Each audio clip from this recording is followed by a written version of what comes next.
Boa noite, igreja, graça e paz, motivo de muita alegria, de prazer, de podermos estar juntos de novo, não fisicamente, mas em espírito e principalmente na mesma direção. Eu queria que nessa noite você não só ouvisse essa palavra, não só ouvisse esse compartilhamento da palavra, mas que você mergulhasse dentro da palavra esta noite, para que juntos nós possamos viver o sobrenatural de Deus. Eu tenho certeza, igreja, são dias de nós vivermos o sobrenatural de Deus. Amém? Antes de nós começarmos, antes de nós irmos para a palavra, eu queria que você aí na sua casa ou onde você estiver, que você fechasse os seus olhos e rasgasse o seu coração, para que juntos nós possamos mergulhar no oceano poderoso, no oceano infinito, no universo da presença sobrenatural, da pessoa mais maravilhosa do mundo, poderosa e doce ao mesmo tempo, chamada Espírito Santo. Feche os seus olhos comigo e rasgue o seu coração. Pai, em nome de Jesus, ó Deus, eu quero nesta noite pedir ao Senhor, Pai, que o Senhor continue falando aos nossos corações, que o Senhor adentre ao meu, aos nossos corações nessa noite, e que nós possamos mergulhar no oceano sobrenatural da Tua presença, Papai. Senhor, alcança nesta noite cada homem, cada mulher, cada jovem, cada adolescente, cada criança, todos, Pai, que ouvirem essa palavra, sejam totalmente tomados pelo poder, pelo fogo da Tua presença, e que nós venhamos ser mais inflamados pelo Teu Espírito Santo, Pai. Pai, muito mais do que ser bem-vindo, nós te desejamos de novo e nós te queremos mais. Amém? Glória a Deus. Eu queria que você aí na sua casa, você aplaudisse o único que é digno de honra. Demonstre para Ele o quanto você está feliz, o quanto você está desejoso pela sua presença, desejoso pela sua palavra, pelo teu Espírito. Juntos, vamos aplaudir o Senhor. Aleluia! Oh, glória! Santo é teu nome, Jesus. Glória a Deus. Amém? Eu queria convidá-lo a abrir a sua Bíblia comigo lá no livro de Daniel, capítulo 6, a partir do 1 até o 10. Amém? Vamos lá. Daniel 6, verso 1 ao 10. Verso 1 diz assim: E pareceu bem a Dário constituir sobre o reino 120 presidentes, que estivessem sobre todo o reino, e sobre eles 3 príncipes, dos quais Daniel era um, aos quais esses presidentes dessem conta, para que o rei não sofresse dano algum. Então o mesmo Daniel se distinguiu desses príncipes e presidentes, porque nele havia um espírito excelente. Grava bem isso, igreja. Porque nele havia um espírito excelente, e o rei pensava constituído sobre todo o reino. Então os príncipes e os presidentes procuravam achar ocasião contra Daniel a respeito do reino, mas não podiam achar ocasião ou culpa alguma, porque ele era fiel e não se achava nele nenhum vício nem culpa. Verso 5: Então estes homens disseram: Nunca acharemos ocasião contra esse Daniel, senão a procurarmos contra ele na lei do seu Deus. Então estes príncipes e presidentes foram junto ao rei e disseram: Ó rei Dário, vive eternamente. Todos os príncipes, os prefeitos e presidentes, capitães e governadores tomaram conselho, a fim de que estabelecer um edito real, a fazerem firme este mandato, que qualquer que, por espaço de 30 dias, fizer uma petição ou a qualquer Deus ou a qualquer homem, e não a ti, ó rei, seja lançado na cova dos leões. Agora, pois, ó rei, confirma o edito e assina a escritura, para que não seja mudada, conforme a lei dos medos e dos persas, que se não pode revogar. Por esta causa, ó rei Dário, assinou essa escritura e edito. Verso 10: Daniel, pois, quando soube que a escritura estava assinada, entrou na sua casa. Ora, havia no seu quarto janelas abertas da banda de Jerusalém, e 3 vezes no dia se punha de joelhos e orava e dava graças diante do seu Deus, como também antes costumava fazer. Amém? Olha o que nós acabamos de ler. A história de um homem que se destacou em terra estrangeira. Primeiro, porque tinha um espírito excelente. Porque ele vivia a presença de Deus, ele vivia a palavra de Deus. Daniel, junto com Cedraque, Mesaque e Abidnego, foram aprisionados 70 anos antes por Nabucodonosor, quando este sitia Jerusalém, invade Jerusalém, taca fogo nos portões, derruba o muro e praticamente destrói Jerusalém. Todo o povo é levado para a Babilônia. Daniel, Cedraque, Mesaque, Abidnego, e esses são colocados em lugar de destaque. Lembra que nós lemos aqui que ele tinha um espírito excelente?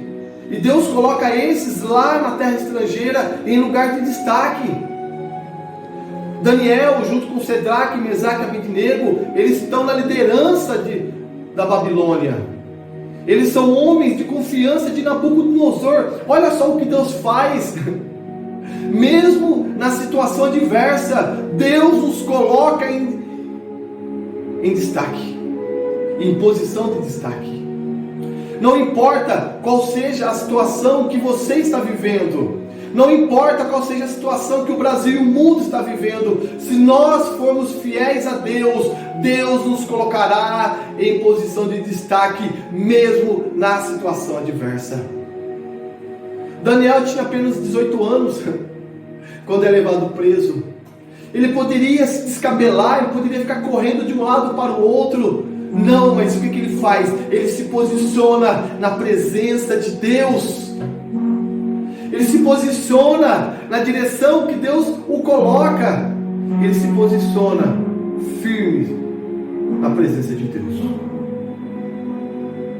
E essa noite eu queria falar com você sobre as atitudes de Daniel em tempos difíceis.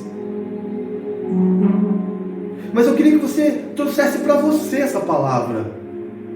Daniel, ele se posiciona em tempos difíceis de acordo com aquilo que Deus esperava dele.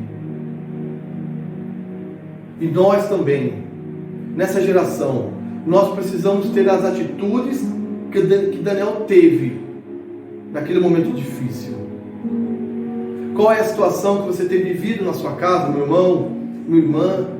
Quais são as situações que têm se feito presentes na sua vida?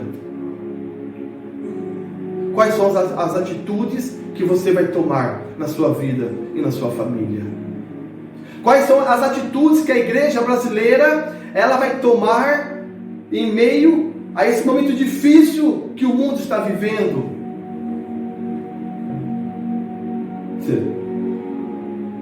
Atitudes de Daniel em tempos difíceis. Primeiro, qual foi a primeira atitude que Daniel tomou em meio a esse momento difícil que ele estava vivendo?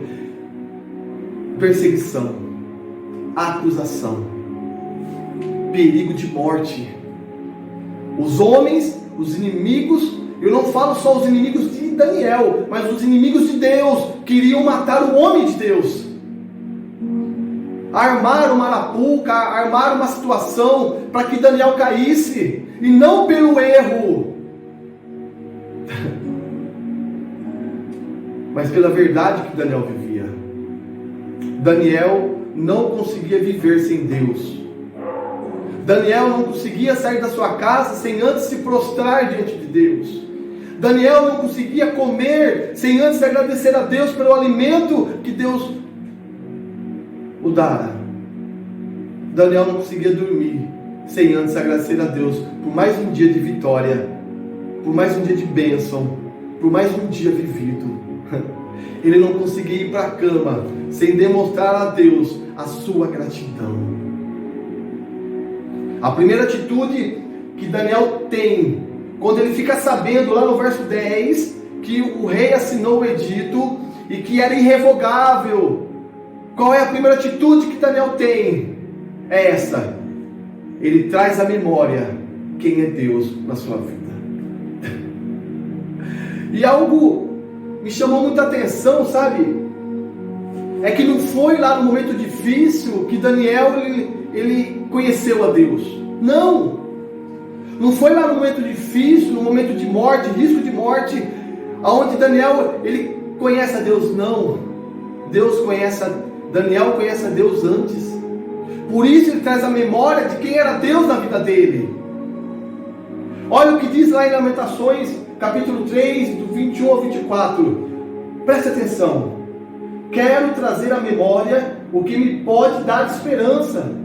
As misericórdias do Senhor são a causa de não sermos consumidos, porque as suas misericórdias não têm fim. Olha que lindo! As misericórdias de Deus não têm fim. Renovam-se a cada manhã.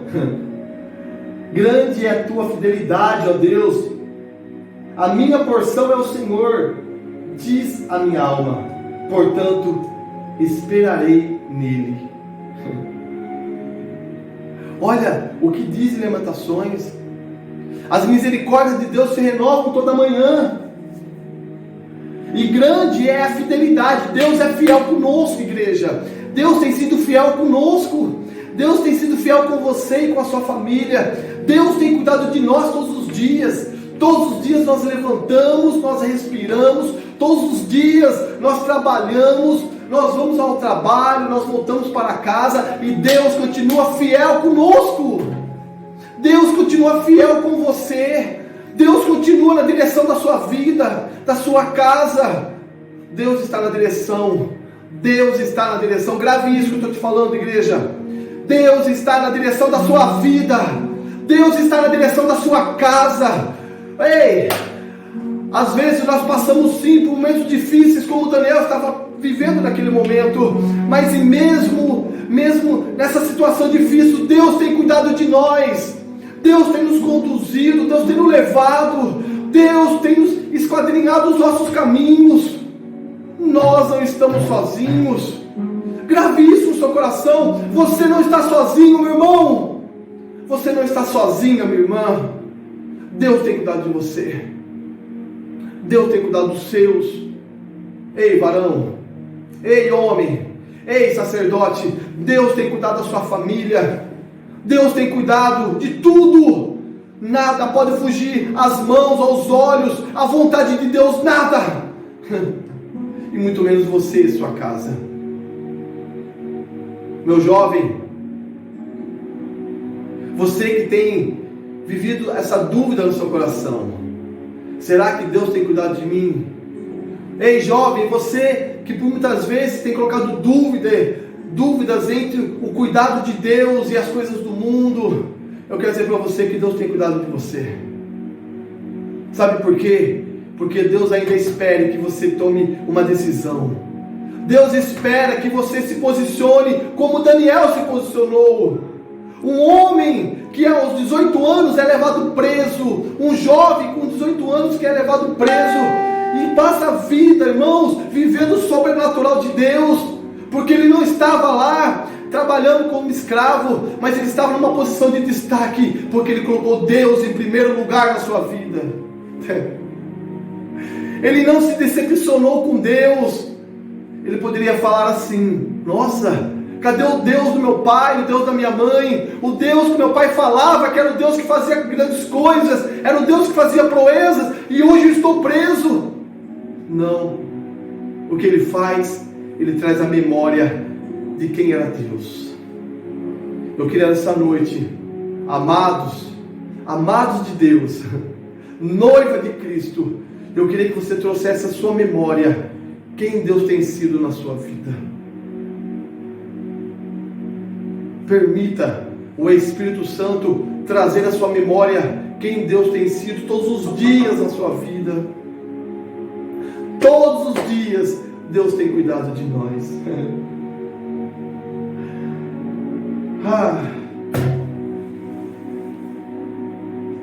Enquanto eu ministrava, eu preparava, eu buscava uma direção de Deus para essa noite, o Senhor me trouxe à memória a vida de Ana. O Senhor me trouxe à memória a vida de Susan Wesley. O que essas mulheres elas tinham de igual, de parecido, é que essas duas mulheres elas deram luz a homens que fizeram a diferença nas suas épocas. Ana deu à luz a Samuel, uma mulher que era estéril, uma mulher que vivia sendo chacoteada, uma mulher que vivia sendo zombada pelo seu esposo, pelas mulheres do seu esposo, pelas pessoas, porque na época a mulher que não dava luz, ela era considerada maldita, era motivo de chacota. Mas um dia essa mulher ela se coloca na posição que Deus esperava que ela se colocasse, e ela gera Samuel, e ela ensina Samuel. Eu quero dizer para você que ela não entregou Samuel para Eli, ela entregou Samuel para Deus. Será que nós temos entregado os nossos filhos a Deus? Será que nós temos colocado os nossos filhos nas mãos de Deus?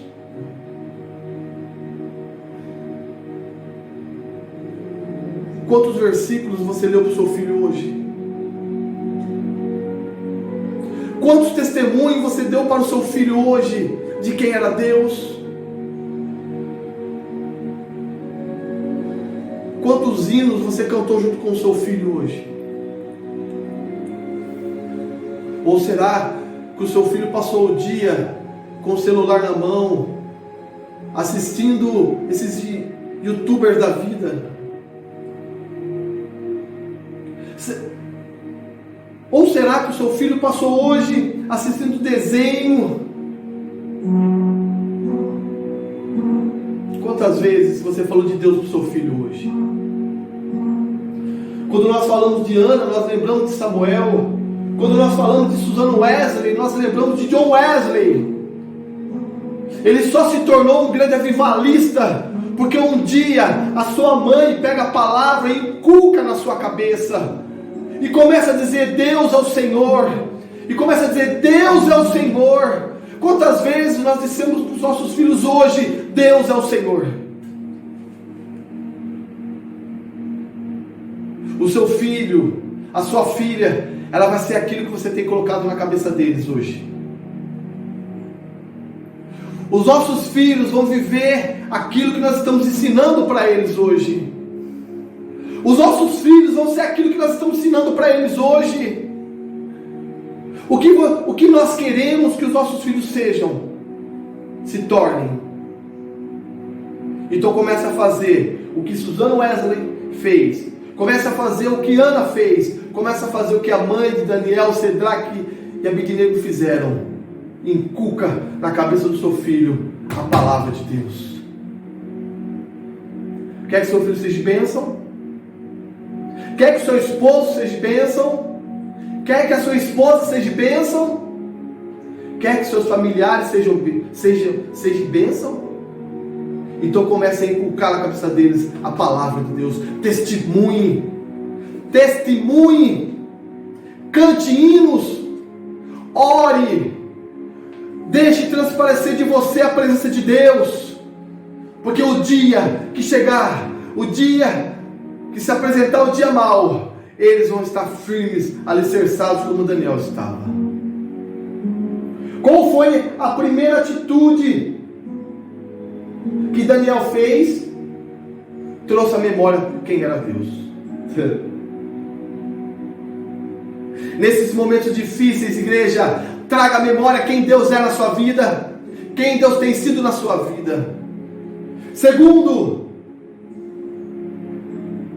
primeiro, ele trouxe à memória quem era Deus. Igreja. Segundo, ele estava posicionado na direção certa. Olha o que diz o verso 10 que nós acabamos de ler. Daniel, pois, quando soube que o edito estava assinado, e que era irrevogável, entrou em sua casa. Ora, presta atenção, igreja, havia no seu quarto janelas abertas do lado de Jerusalém. Daniel, ele não só orava, mas ele orava em direção àquilo que Deus tinha. Ele orava em direção àquilo que Deus preparou para ele, em direção ao projeto, em direção à vontade de Deus. Daniel orava em direção à vontade de Deus. O que nós precisamos fazer hoje é estarmos na direção que Deus tem dado para nós e caminharmos em direção a essa vontade. Nós não podemos andar em qualquer direção. Nós precisamos parar e olhar para a direção de Deus, e olhar para a vontade de Deus, e olhar para os projetos de Deus para as nossas vidas. Deus tem um projeto na sua vida, meu irmão. Quando você nasceu, e eu vou além, ainda quando você era informe, ainda quando nós éramos informes, quando nós ainda não éramos formados, Deus já tinha um propósito na sua vida e na minha vida. Deus tinha uma direção já estabelecida para nós. Olha que coisa maravilhosa. Deus já nos conhecia. Deus já sabia quem nós iríamos ser. Antes que as palavras saíssem da sua boca, Deus já conhecia. Deus já os tinha ouvido antes mesmo de você pronunciar as palavras que sairiam da sua boca. Deus já tinha ouvido lá na eternidade.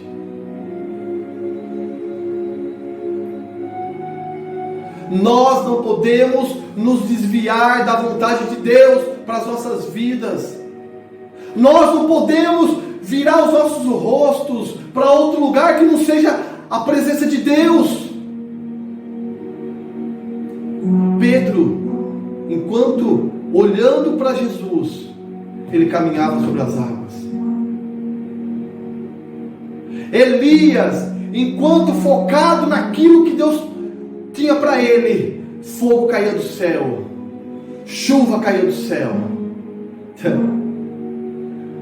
Mas no dia que Pedro olha para a situação, no dia que Pedro olha para as ondas e ele olha para os ventos, ele começa a afundar. Elias, quando começa a olhar à sua volta, ele deixa de olhar para o céu, ele deixa de olhar para o poder de Deus, ele começa a enxergar Jezabel, ele se tranca numa caverna. O que tem de crente hoje trancado em cavernas? O que tem de crente hoje se afundando em meio às tempestades? Porque deixaram de olhar para Deus, deixaram de caminhar na direção que Deus deu.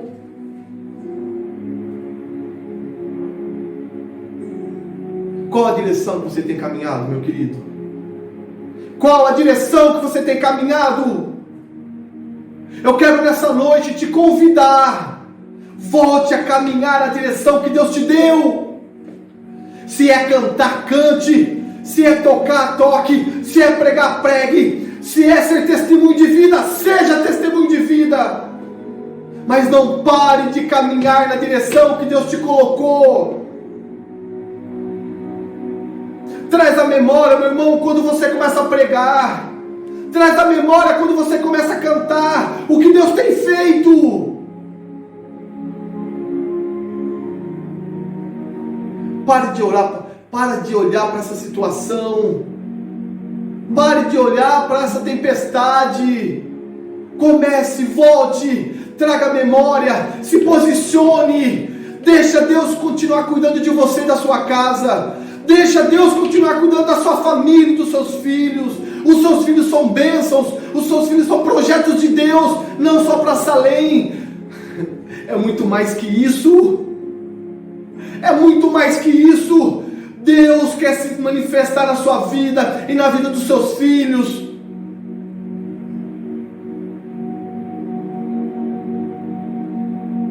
Olha o que o mundo tem feito nessa época. Filmes, Netflix, os canais pagos têm liberado canais abertos, canais que estavam fechados, tem abrido, tem aberto esses canais para que você fique preso diante da tela, diante do celular. E para que tudo isso? Para que nós percamos a direção. Se Daniel, irmãos, pense comigo, se Daniel, ele não vai orar, se Daniel, ele deixa de orar porque não é para orar, porque não é para buscar Deus, o que teria acontecido com ele, meus irmãos? Talvez ele não teria sido lançado na cova dos leões, mas ele teria perdido a sua salvação. Daniel foi fiel. Daniel continuou crendo que Deus estava na direção. Ele continuou crendo que se ele chegou naquela posição porque Deus colocou, Deus iria continuar. Se Daniel parasse de orar naquele momento, igreja, e ele perdesse tempo com as coisas do mundo, né? Naquele momento, talvez ele não teria perdido o seu posto, mas ele teria perdido a salvação e principalmente a intimidade com Deus. Olha como o mundo tem feito, igreja, pense comigo. Tem feito tudo para que nós nos esquecêssemos daquilo que Deus fez por nós, daquilo que Deus tem feito por nós. Tudo isso é para nos prender longe da direção de Deus. Eu queria nessa noite te convidar, volte para a direção de Deus. Não, pastor, mas o vento está soprando, que sopre. Não, pastor, mas as ondas são grandes. Não tem problema, Deus é maior. Jesus é maior. Jesus tem todo o poder. Grave bem isso que eu vou te falar. Jesus tem todo o poder no céu e na terra e embaixo da terra. Nada pode se opor à vontade de Deus para a sua vida. Nada. Nem o céu, nem o inferno, nem as tempestades, nada, nem as pestes que assolam o meio-dia, nem as flechas, nem as setas inflamadas pelo inferno podem te parar se você estiver na direção de Deus.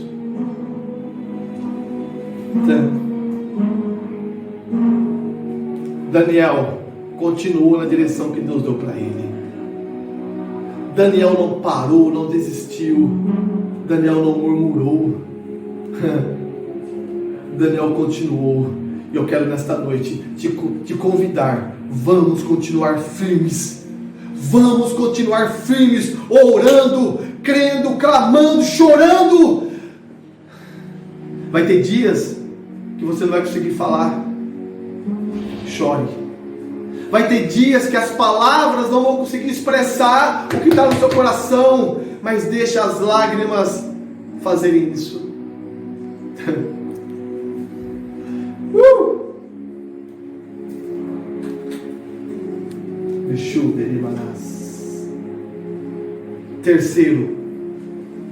Terceiro. Primeiro, Daniel trouxe à memória quem era Deus. Segundo, Daniel continuou, perseverou na direção que Deus deu para ele. E terceiro, perseverou em oração. Só isso, pastor? Só isso. Persevere em oração. Continue orando. Continue clamando. Continue. Quer um conselho? Faça isso mais. Não faça só aquele tanto, faça mais. Continue crendo. Eu quero dizer para você, por que precisamos continuar orando? Primeiro, porque Jesus orava. Se Jesus, que era Deus, ele orava, imagine nós. Se Jesus, que é o Senhor dos senhores, ele já era isso, ele precisava orar, ele precisava buscar a presença do Pai. Imagine eu e você, mais ainda. Segundo, porque Jesus tem todo o poder. João 14, versos 13 e 14 diz assim: e tudo quanto pedides em meu nome, eu o farei, para que o Pai seja glorificado no Filho. E se pedirdes alguma coisa em meu nome, eu o farei. Precisamos orar porque Jesus orava. E precisamos orar porque em Jesus está tudo aquilo que nós precisamos. Nós precisamos continuarmos sermos íntimos de Deus. E isso só é possível com leitura da palavra e com oração. Não tem outro.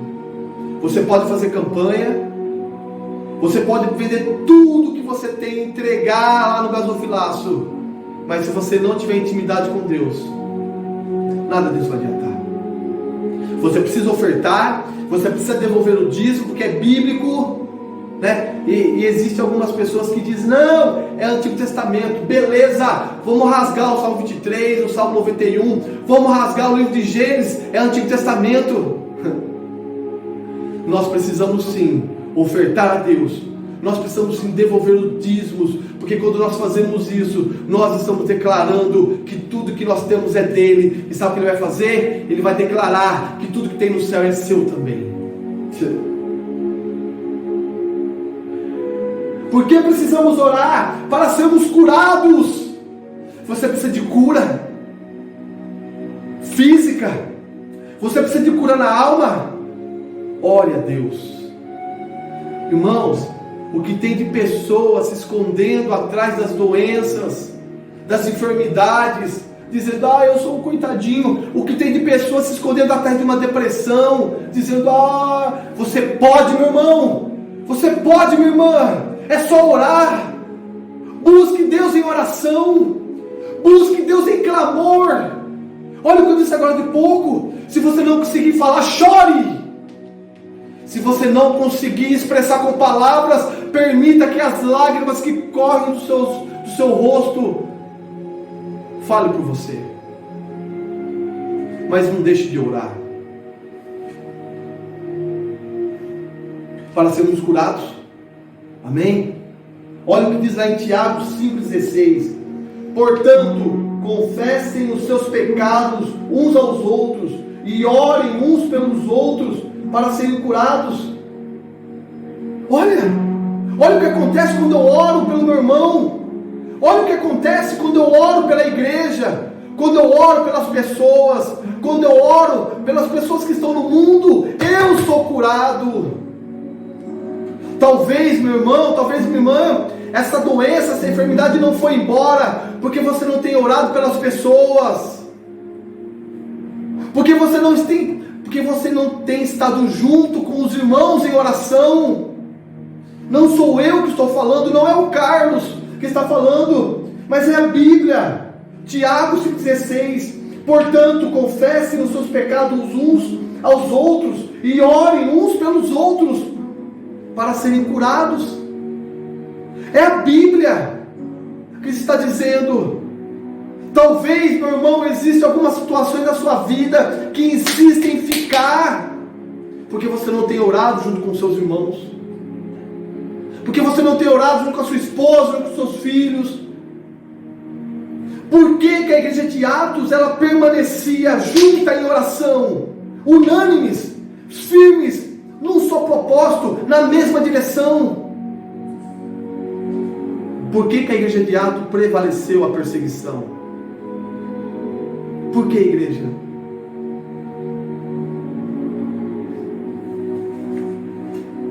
Não precisamos orar mais? Uma coisa que tem ardido no meu coração esses dias, uma coisa que tem enfatizado muito no meu coração esses dias, as pessoas não podem sair de casa. Estamos vivendo uma quarentena e o Senhor me deu uma palavra muito poderosa sobre quarentena, e eu vou começar a trabalhar sobre isso.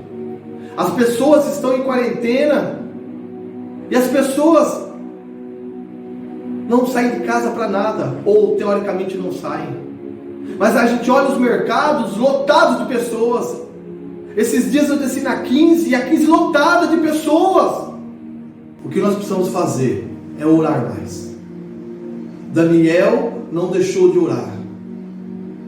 Eu queria convidar você, igreja, que nós pudéssemos estar juntos em oração, clamando pela igreja, clamando pelo Brasil, clamando para que Deus continue se manifestando.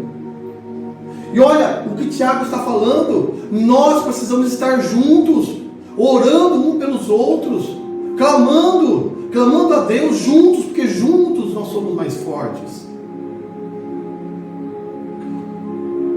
É diferente. Quando nós oramos em casa, é bênção demais, é maravilhoso, mas quando nós estamos juntos é diferente. Eu queria que a partir de hoje nós pudéssemos juntos em orações galgarmos coisas maiores e sobrenaturais em Deus, e que nós possamos fazer isso junto, como igreja, unânimes, no mesmo propósito, no mesmo caminho, e muito mais que estar no mesmo caminho, na mesma direção. Para nós orarmos. Por que nós precisamos continuar orando? Porque a oração gera fé. Mateus 21, do 21 ao 22 diz assim: Jesus, porém, respondendo, disse-lhes: em verdade vos digo, que se tiverdes fé e não duvidardes, não só fareis o que foi feito à figueira, mas até se este monte disserdes: ergue-te daqui, precipita no mar, assim será. Olha, quando nós oramos, é gerado dentro de nós fé. A fé que já está dentro de você, porque Deus colocou em você. Ele disse lá em Romanos. Mas a nossa fé é como o nosso coração, é como o nosso músculo. Nós precisamos trabalhar, nós precisamos incentivar, nós precisamos fazer com que ele cresça. E como é que a nossa fé vai crescer? Orando, clamando, buscando mais. E essa fé que está em nós, ela começa a crescer. E nós paramos de enxergar o impossível e começamos a viver o impossível. Quando essa fé dentro de nós ela é ativada, nós começamos a viver o impossível, o sobrenatural de Deus. Ore e não desista. Ore e não desista. E nós vamos ver o sobrenatural de Deus. Amém? Eu queria que você fechasse seus olhos e vamos juntos orar nesse momento. O que você precisa, o que você necessita que Deus faça na sua vida, que Deus faça na sua casa. Através da oração, nós vamos alcançar. Através da oração nesse momento, nós vamos alcançar os milagres, o sobrenatural de Deus para as nossas vidas. Feche seus olhos. Pai, em nome de Jesus, ó Deus, eu quero neste momento, Pai, como Daniel fez, eu, Pai, e essa lei, Pai, nós juntos, unânimes, ó Pai, na mesma direção, clamar ao Senhor neste momento, para que o Senhor venha, Pai, com a Tua presença onipotente e poderosa, que o Senhor continue se manifestando em nossas vidas, Pai. Dá-nos forças para permanecer, dá-nos forças para continuar, Senhor. Eu coloco a Salém, cada família, eu coloco cada família para que está ouvindo essa ministração nas Tuas mãos, ó Pai, e que o Senhor possa entrar e alcançar essas vidas, Pai, em nome de Jesus, e que o milagre aconteça, seja ele qual for, e, em nome de Jesus, seja do tamanho que for, que o milagre aconteça, Pai, em nome de Jesus. Amém? Que Deus te abençoe, que você tenha uma noite maravilhosa, de descanso e na presença do nosso Deus. E que Deus continue te abençoando muitíssimo, em nome de Jesus. Deus te abençoe. Graça e paz.